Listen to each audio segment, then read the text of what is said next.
Hi everyone, and welcome to our most recent episode for our podcast. We're going to start doing this on YouTube, and we're going to be popping it on the usual links such as Apple and Spotify. And we're going to try and focus on some areas that are very much a part of what we do here at Next Step, such as nutrition, how people struggle, certain things in and around people's training, and sort of the mindset around how people get on when they start a journey, or how people may sort of fall off the wagon certain places down the line. And we're just going to try and support people in a way that we can help more of you to look back at these videos and hopefully give you the tools to succeed with your own fitness journey. Even if you are not training with us, you can utilize these bits of information in order to succeed. So Luca, what were we saying today we were going to have a chat about?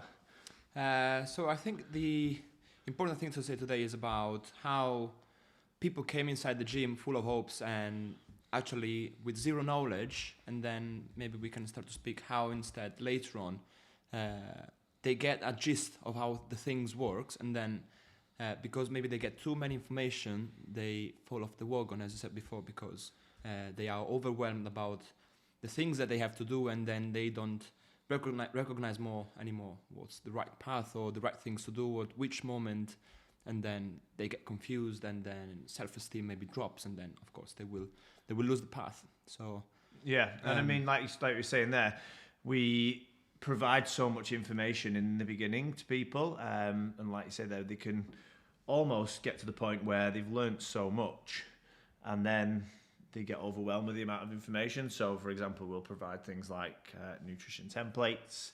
We will do diet plans. Yeah, exactly. We'll give people a diet that they can maybe utilize in their lifestyle. But say they've got something, for example, 20, 30 recipes to go at. Some things like that can be quite overwhelming. They feel like they've got too much to do, or they know too much. They sort of know everything that they need to do to put into process to get the results. For example, let's just focus on fat loss. They need to be in a calorie deficit, eat enough protein, following their calories, but they just can't seem to put it into practice, even though they have all the tools and the knowledge to succeed. So what have you found sort of has worked to help people overcome that? Yeah, so over the last fat loss challenge that we had here in the studio, a good things that came out was that the people that had the strongest habit succeeded the most. And this was quite interesting because even if we, for example, we provide all the information with guides and videos about how a fat loss works and how things have to be done, even if it was an easy follow along step or guide, people anyway lose the track. Instead, people that don't even follow the plan but stick with very simple habits, they kept going even if maybe they didn't been followed as much as other clients. So that was really quite interesting, and an insight on how probably is good to manage other clients. Yeah, and it was almost simplifying it, wasn't it, in respect to we had quite a sort of complex plan to follow in respect that we'd worked everyone's calories out. We gave people the tools how to work it out themselves. So we actually gave people the education and understanding how to work everything out themselves. But sometimes it's just bringing things back to basics. And actually, do we need to focus on all that, or should we just make things a little bit simpler and maybe have one breakfast to follow that you create a good habit each day, or maybe on a Sunday where you make Mondays and Tuesdays breakfast. That way you have that already as a good bit of momentum to start your week off, and you've made a good start there. So you've maybe made something like overnight oats, and that is your breakfast as a staple for the week, and that's one less thing you have to worry about. Sometimes it's maybe reducing the overall stress. Yeah, I totally agree. I think that we usually don't think about that willpower anyway is a consumable energy. Yeah. So in order to replenish it, you need to make things easier. Mm-hmm. And we can't push ourselves saying like, oh, come on, I can do that, I can go till there. Because anyway, sooner or later, we will crash if things are harder. Instead, if we create good habits, solid habits, even if they are just a few, they will become easier. And therefore, we will not take any more energy from our willpower, and we can use this energy that we save for other things. And in this way, we can start to stock habits one by one, from the very basic one to the very harder one. So, for example, it's well known the habits of preparing your gym bag the day before, leave it in front of your door. So in this way, even if you don't want to go to the gym, you carry it with you at work, and then you'll have it there. So it's a things less to think. The same things works with overnight oats, or can be prepare your meal for the next day, or prepare your clothing for the next day. So lots of easy, simple to do routine can really change everything. In regard also fat losses and trainings as well. So big mindset upgrade. Yeah, I agree. Yeah, and like Luca said there, it's having that way of having that right frame of mind by putting these certain habits into place. So it could be as simple as having your commute to work on the way to your gym, for example. It can be focusing on maybe a time of day that you know you've got more energy. So if you're not a morning person, for example, and you keep skipping sessions, but you train better in the evening, then it's maybe reflecting on that and looking at, do you train better in the evening? Can you do something that you usually are better attuned to in the morning? Can you get your actual business work done at that time of day? Those things can sometimes be better to look at, because like Luca was saying, when you have the ability to replenish your willpower, and it's your stressors overall, you've got to imagine your stress can only reach a certain level before it overflows. And by making things simpler in your day-to-day life, so you're not worrying about what you've got to have for breakfast, or if you simplify your lunch or evening meal by only dialing in 2 or 3 recipes max through the week, that way you've got a simple guide to follow for that week, so you're not going to become overwhelmed worrying about going over on your calories and things like that, in order to make sure that you do succeed, if that makes sense. Yeah. I think a good thing to do is staying with simple habits and keep them ongoing for a lot of time until they really get solidified.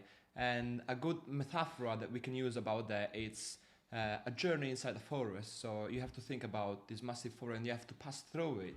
And at the beginning, there is no route, there is no street. So you have to create it, and then you have to cut trees and take off branches, and it takes lots of energy. But then after this one, there is a certain route that is already done. So the second time you'll run along that journey, it's going to be a bit easier. And then imagine that then you'll put tails on down on the stairs. So it's going to be even easier. And then you don't walk, you go on a bicycle. So in the end, you create a highway, and this is going to be where you win, essentially. So yeah, definitely. And it's been sort of noticeable with different things we've introduced as well, such as maybe recovery with clients, alongside maybe doing something that they would normally enjoy. So, for example, what I tend to get people to focus on if they really struggle to do stretching or recovery in their own time is not allowing themselves to maybe watch a show unless they are following along maybe a bit of a stretching guide as well at the same time. So you can maybe have your laptop, your computer, your iPad, even your phone with sort of a little mobility routine whilst you're watching your shows. That way you're doing something you enjoy, and then you are focusing on getting something that you need to do done as well. For example, last week I had a number of admin jobs to do, and I wanted to get a little bit of cardio work done, but I only had about half an hour left and to focus on both tasks. So actually I set the treadmill up, I put my laptop on the treadmill, I just set it at a very fast walking pace. My heart rate was about 140 beats per minute, walking fast while I was doing the admin work. So I was getting 2 things done at the same time. So I was actually, focusing on my cardiovascular work, but also managing to box off the laborious tasks that I need to do for the studio as well. So yeah, I think training things is a clever way to start building up more and more habits, more and more routines. So in this way, you keep things easier, they don't overwhelm you, and you feel that maybe you reach the end of the day with something to give, and you don't literally decompose yourself in bed. Makes sense? You don't turn into amoeba. Yeah, exactly. You still have something to give to your wife, to your kids, to your family, and this is important because anyway, we have more things to do than just training and take care of ourselves, especially if we have a family to take care of, a baby in this case as well, or other people around us, friends as well.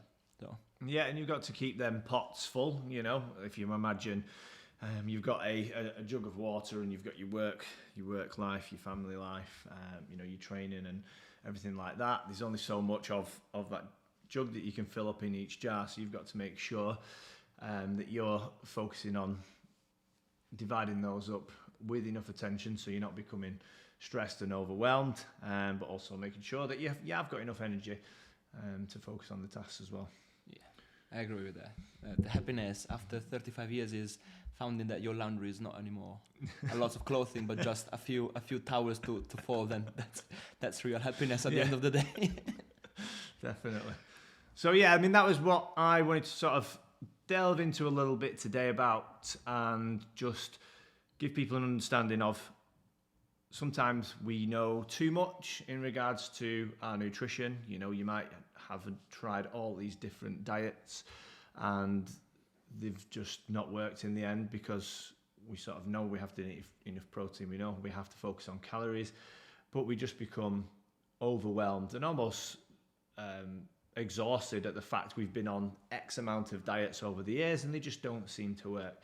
And like Luca was saying, we found that by just really bringing things reducing right back to basics and just focusing on one task at a time, and having more simple tasks to follow, helped to form good habits, and that helps us to find habits that last, and we continue to do. And then once you've got these habits in place, like Luca was saying with his little metaphor, was that the tasks then become easier, so you are more prepared to take on more, because that road we travel becomes much more simple. Therefore, the stress we get from creating these recipes and meals become less stressful overall. So actually, we've then formed the ability to take on more habits, which then we can start to branch out and do things a little bit more difficult, that normally, if we'd have started off with the more difficult path, we wouldn't have been able to complete whatsoever.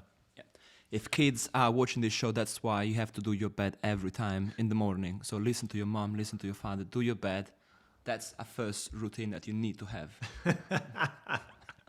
I like it. That's it. Focus on the discipline. Make your bed, kids. All right. Well, thanks for watching, guys. And see us on the next one.